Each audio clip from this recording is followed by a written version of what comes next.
name is Dennis Hunter, Chief of the Detroit Fire Marshal Division. As we gear up for the Tigers home opening tomorrow, we would like to encourage you from the Fire Marshal Division, business owners, patrons, and visitors to have a safe and a good time at the event. We'll have teams out today and tomorrow conducting fire safety sweeps at bars, restaurants, outdoor venues. We'll be looking for proper permitting. We'll be looking for extinguishers, propane being secured. Your cooking equipment should have been inspected. One of the things we encourage is that the visitors make sure you drink responsibly. If you see any overcrowding, feel free to call us at 596-2954. Businesses, if you need permitting for your tents, for your businesses, you can also go on our website at just Google Detroit Fire Marshal Division. Our goal is to make sure everyone has a safe, great time. We'll be looking for your tents is one of the big things in outdoor venues we look at. Make sure they're up properly. Exits are marked properly. Fire extinguishers are in the proper place, and that you comply with your capacity levels. The capacity cars are there for a reason. If it's 200, we ask business owners to stay within that 200. Our goal is to work with the business owners and make sure that everyone has a great time for Detroit Tigers home opening. Good afternoon. Franklin Hayes, Franklin Hayes, Assistant Police Chief. We are extremely excited about what has become a tradition here in our city, and that is the opening day of Tigers baseball. As my colleague from the fire department mentioned, we welcome everyone here but there are a few things that we must be mindful of. We ask everyone to enjoy the game responsibly. If you choose to partake or have a beverage, ride share, public transportation, but again, enjoy responsibly and be incredibly respectful of your neighbors or fellow patrons or those that are going to the game. We have a comprehensive safety plan. We will be highly visual and have officers present throughout the city, but we will also have a safety plan with members that you cannot see, just to ensure the safety of all. We've worked with not only from the public side, but as well as our private, again, that public-private partnership down here with the DDP, again, to work and make sure that everyone has a safe time. As the fire marshal, chief of the fire marshal indicated, on the safety side, there are a few things that we also don't want you to be a victim to. Never in the city of Detroit will you be charged to park on a public street. Again, anyone that is acting suspicious, nefarious, or not enjoying the game, for all of those instances, please call 911. As we will certainly respond. We will have more than enough first responders out here in these public spaces to ensure that everyone has a great day, a great opening day. And again, we are truly excited. Go Tigers. All right, cool. Do you guys have any questions for Chief Hunter or AC Hayes? I did. Do you have any idea of how many people we're expecting, or can you give us, I don't know how much you can share in regard to what you expect crowd size previous opening days? I honestly have no idea how many might come down in the footprint down there. Normally, in the past few years, we expect a couple 100,000 people for Tigers opening. It's a tradition in the city of Detroit that everybody across Michigan loves. So we expect a couple 100,000 people, and that's why we ask business owners to make sure that you comply with those capacities. There are capacities for restaurants, there's capacities for tents. Make sure those exit signs are marked and visible for patrons. We just want to have everybody have a safe, great time, and like I said, make sure those permittings are proper. How early do you expect people to be rolling in? Oh, well, for the Detroit Tigers, they're going to be here early in the morning. So like 6, 7 o'clock is kind of what? I would think probably like 8, 9 o'clock. And we'll have teams along with Detroit Police. We work in a partnership with Detroit Police and the Downtown Partnership. We'll have teams out at 8 in the morning doing fire sweeps tomorrow all day. And I'm also interested in asking out of my own ignorance. I thought people could just bring a grill down. Are there things people need to consider beyond the tents and the businesses of what they can bring and do it properly? If you can elaborate a little more. Yeah, absolutely. So per the City of Detroit Fire Code, you cannot have barbecue grills on a public way or public property. You only can do it at your home.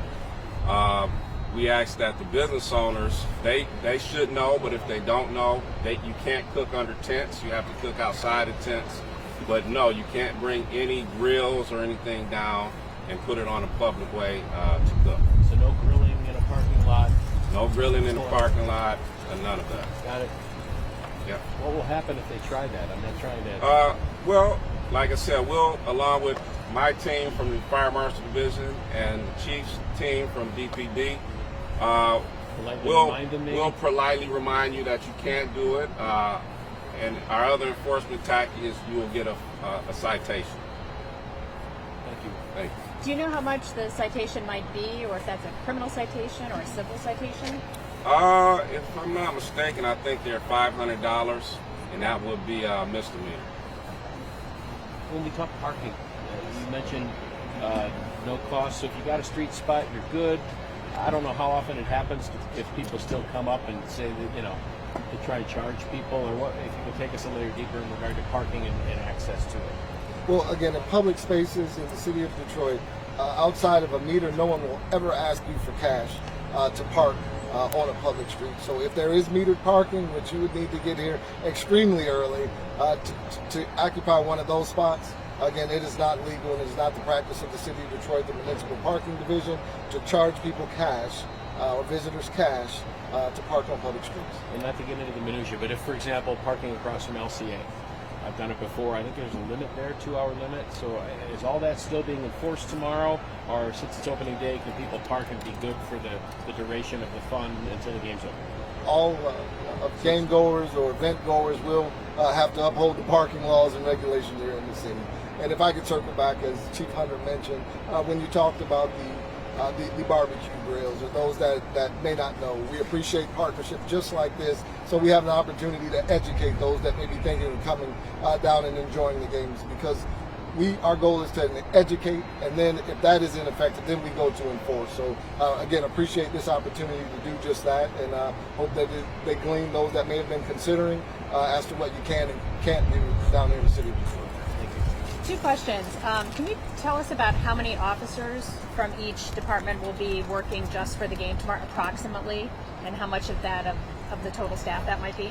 Well, I won't give numbers, but I will say we will have a very visible presence down here. However, it will in no way compromise our delivery of core services to the neighborhoods throughout the city of Detroit. Okay. And then for fire, are you able to elaborate on your personnel? For the Fire Marshal Division, we'll have multiple teams of 2.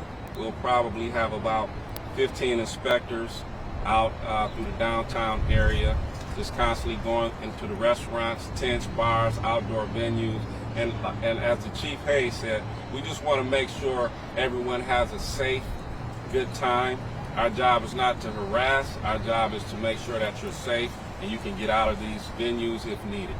And if there's a capacity over limit, if somebody's got 250, 300, and they're at 200, what happens to the business? So if we go into a business and the capacity, for example, is 250, and they have 300 or 400 patrons in there, we will calmly ask the owners that they escort some of those patrons out. They stop letting people in. We'll get the number down to what it's supposed to be.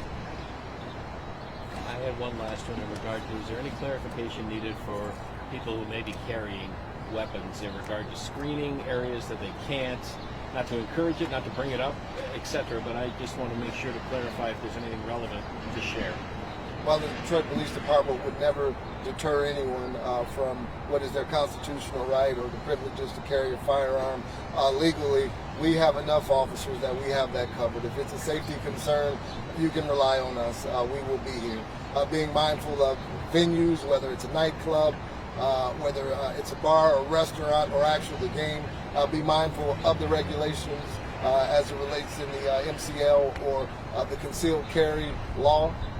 To that, and then also be mindful if you are partaking in alcohol as to, again, what those rules of conduct are if you are carrying a firearm. So I will not discourage anyone from not doing it, but I will offer the services of the Detroit Police Department to be their safety plan in the event they have a conflict. Just to be clear, though, no areas are being restricted in terms of screening operations or anything like that, right? I'm sorry, and if I may, we can defer to the Downtown Detroit Partnership on that, but there are weapons-free zones that have been designated throughout. So again, when we talk about again making the decision whether or not to bring them, you may, as you're going through and traversing through the footprint down here of the mini activations, you may come up on a place that you really like to enjoy, but it is a weapon-free zone. So at that point, now you're stuck. You know, do I go put something in, try to secure it in a different place, legally secure it, or do you have to turn around and go home because you can't enjoy it because you chose to make the decision to carry a firearm? So again, I just want everyone to be incredibly mindful that with the comprehensive safety plan that we have down here, again, both from the public-private partnerships, that the need to carry a firearm, we don't see it. Thank you. And then when you're back to the talk a little bit about what's going on here. You did. The drum roll is right. You tell me who you are. Yeah, Eric Larson, CEO of the Downtown Detroit Partnership, ERIC-LARSON. Great to be here. Great to be with not only our partners at the police department, Detroit Police Department, but also obviously Detroit Fire and all of the public safety that ultimately makes these events so great. Downtown Detroit Partnership is excited to present Detroit's official opening day party here in Grand Circus Park, presented by Miller Lite. It's going to be an incredible party. It starts at 9. We'll go all the way till 5. So get here early. We will have magnetometers, metal detectors that we work very closely with DPD on in all of the public parks. Public parks are weapons-free areas throughout the city, and so we want to make sure that we're coordinating with our public safety sector to make sure that the event is safe and inviting. We're excited because it's not only a great time to be able to explore Detroit, it's also a great time to change perceptions about Detroit. You know, as was discussed earlier, there are hundreds of thousands of people that come into Detroit. Many of those are from outside of the core city. We have people that are coming actually from multiple states around the country, and this is a great time for us to not only show, you know, just how great Detroit is and how far we've evolved, but also how exciting our Detroit Tigers are on the opening of Tigers baseball season. Not to be naive on that, but I'm kind of partially surprised to hear you say that, because with the draft and all the things we've done, are we still trying to share with people about Detroit, or is there still always a negative perception out there, or elaborate on that?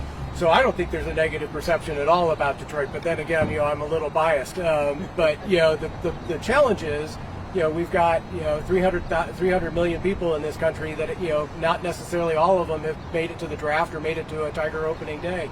And so we're still educating the community and the country and the world about just how far Detroit has come and all the exciting things that are taking place in the city.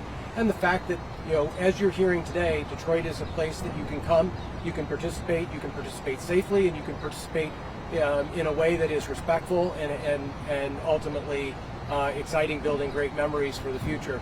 We are still, you know, making sure that we're welcoming people from outside. Last year we had a 4% increase in attendance for opening day over 2023. This year I think it'll even exceed that. The weather, we got all that great, you know, spring showers out of the way yesterday, and we'll be ready to receive hundreds of thousands of people, as you've heard, here tomorrow morning. I think the other thing to really think about is, you know, out of the people that ultimately come to a city and make a decision to either return to the city or invest in the city, 60% of them have been to that location before. And so having a couple 100,000 people in the core of our city will hopefully translate not only to great economic opportunities and social gatherings for that day, but also future investments and opportunities for the city going forward. I don't know if you have any metrics you can share off the top of your head, but we heard roughly a couple 100,000. Do you have a numeric target of how many people may be here tomorrow? And the other thing I'm interested in weaving that into is, we talk about Lions playoff games, the draft, which was off the charts. In the hierarchy and the uniqueness of opening day in Detroit, how do you rank it tomorrow with the opportunities the city has, as you're discussing, to showcase in this way? Yeah, I mean, opening day is like a lot of our annual events where we bring hundreds of thousands of people into the city on an annual basis. The draft was amazing, 775,000 people. 60% of those came from outside of this region. I mean, incredible opportunity to showcase the city. But these annual events that bring this kind of traffic into the city in a way that is safe and inviting change all kinds of perceptions. And so the multiplier effect of an opening day year in and year out is incredible. And so, again, I love the one-offs like the draft, and we've in 2027 we've got Final Four. So we'll have those large events that bring people that haven't normally been here. But it's the annual things like the Grand Prix and like the opening day celebrations that really allow us to not only lean heavily into our local community and make sure that they're embraced by these activities and continuing to build traditions for their families, but also show a lot of people just how great Detroit is. Not to monopolize, but lastly from me, do you have a financial metric of what tomorrow means? Have you come across one? So we do economic impact analysis. We also do attendance analysis through cell phone collection data. So we'll be able to post opening day, be able to give some very specific metrics. We have from previous years, as I said, 4 to 5% increase in attendance on opening day year after year. I think tomorrow will probably exceed that growth, both because the city is attracting more and more people, but also the Tigers are winning. It's an exciting team to be watching. They've got a great lineup that's opening Tiger season here tomorrow, and so I think we'll exceed that. From an economic standpoint, it's hard to put a direct number. I mean, we obviously analyze about the $75 million of economic impact and the $130 million of total regional impact for things like the Grand Prix. Here, it'll be a little less than that because it's 1 day versus 3 days, but that's the magnitude of impact that we have on the end. And the other thing is, what that doesn't show is the repeat business that continues to come back to our small businesses, to our bars and restaurants. And so while we take the temperature of that day, the carry-on factor is even more significant. So it's hundreds of millions of dollars that these events represent to our local community, to our small businesses, and to ultimately those that are investing in the city. I was going to ask, sorry, one thing about parking. We heard at one point that there were some of the lots that were scalping, trying to charge outrageously amounts to go in. Have you guys heard of anything like that, or should people be aware of that being a possibility down here? Great question. So we are constantly looking for that type of predatory behavior, not only with the police department, but with our partners at BC Building Safety Engineering Division. Please forgive me if I misspoke, but the acronym is BC, where we are looking for those very instances. We will, again, when I talked earlier about the safety plan that we will have the officers that are visible, but we will also have a contingent that you will not be able to see, and it's initiatives like that, scalping, whether it's perhaps selling alcohol illegally or selling it to minors, counterfeit merchandise, things of that nature. So that is absolutely something that we will be on the lookout for, as that type of conduct is unacceptable here in the city of Detroit. Thank you, sir. Appreciate it. I think we're good. You guys all set? Yeah. All right. Thank you so much. Thank you.